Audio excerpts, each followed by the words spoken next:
Howdy folks, Doc here with Last Best Tool, and well, the new Snap-on catalog is out, and this beast is over 900 pages of tools, and so I quickly turned to the section I was really excited about, and that's the ratchets, and here it is, the new locking flex head ratchet. They've redesigned it. There used to be a sliding kind of a button here that was always getting in the way. You were disconnecting it when you didn't want to. So they went with this seesaw rocker here.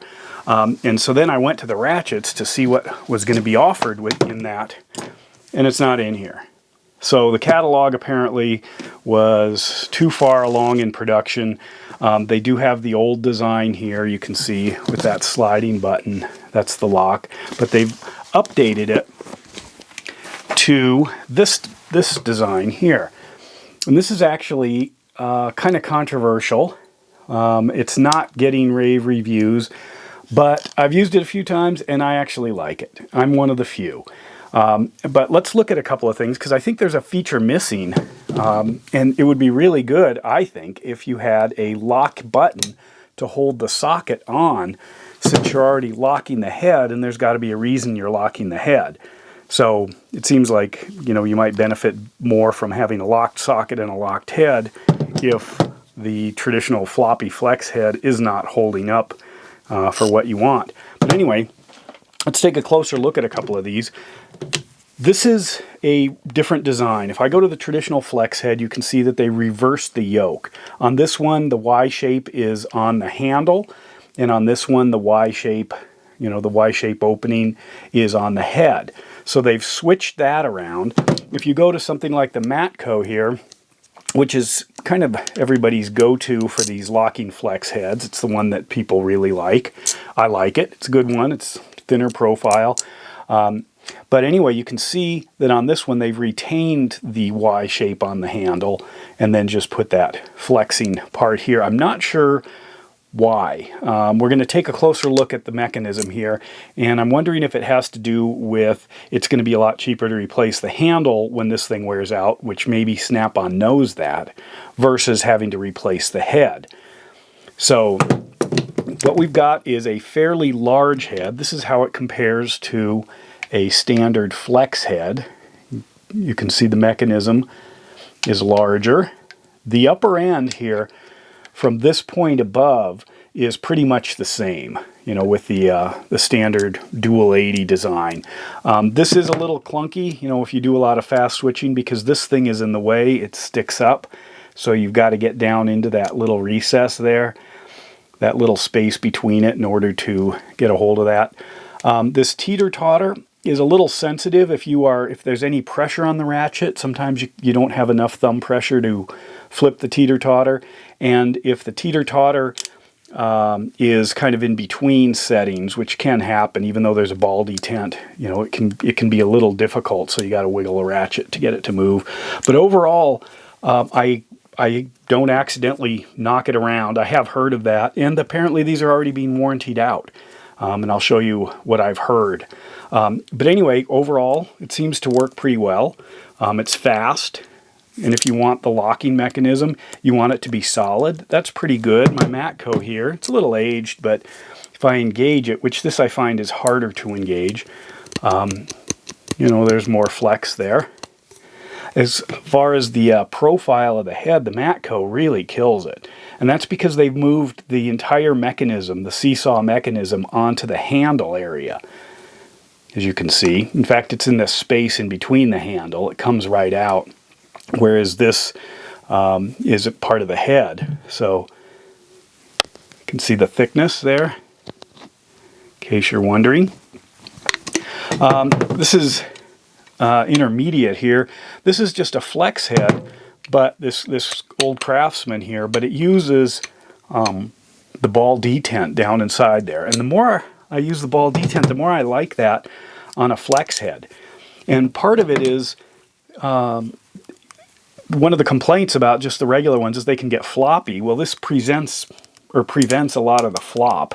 Just, I mean, not even the locking mechanism, just having that. I mean, that's on there pretty solid because of that ball detent versus, you know, something like that. However, that's also one of the weakness areas, at least on this design. So in this case, it might be better to have a little bit of resistance, not just the friction here, but maybe some clicking. Because sometimes you do want to adjust it while it's in there, and you know, bang it on something or push. You know, you've got maybe a heavy socket on there, and it's starting to flex, so you want to be able to adjust it. But that ball detent here may be just what you need to hold a large socket. Like this is I think a 24 millimeter 3/8 impact. But that's also where I'd like a locking mechanism, because you know, if you want this thing locked for some reason, you know, whatever's going on, it is possible, if it's kind of stuck, to pop this thing off. This one's still fairly new, but it would be possible. So let's see how this thing works and compare it. But I do think it would be nice to have a lock on there. This is held together with a T25 right through there. That's so you can adjust the tension generally. If you look at the Matco, similar. In fact, mine was getting kind of loose. Need more Loctite on that one. But anyway, let's pull this apart and see what we're working with. So we've got looks like a black oxide Loctite covered pin, cross pin here. This thing just floats inside there. I'm going to slowly pull this off. You can see that just dropped out.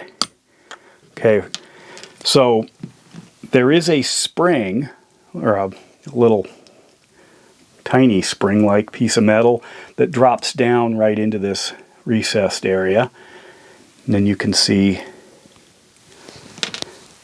that area there. This is what I've heard wears, and it might be the ball rolling back and forth. I thought maybe they ought to use a different kind of a ball that wears the ball out instead of the metal here. Or maybe it's the angle in which the ball is intersecting it. On this one, you can see there is some scoring a little bit, where mostly this direction, because you don't use it a lot in that direction. So you can see the scoring there, but it's pretty deep, and the teeth are huge compared to the snap-on. So it could be that ability to provide the tiny detents that's just weakening it. And then if we go over here, you can see here's the design. There is an opening there. I wonder if anything can get through, but that's also, here's where this sits. So there is a spring, a spring and a ball. It fits right in there. And then this is your rocking mechanism right there. So it allows it, if you turn it to this side, the ball gets in the way, this smooth side, and allows it to rotate. When you flip it down, as you can see there, into the locked position, then it engages all of these teeth, which is why it's so strong. Right there, you can see. So it's either smooth and the ball detent, try to get some better light in there, or you rotate it and then it engages. I'll slide it to the edge to show how precise that is. That's pretty good, pretty amazing.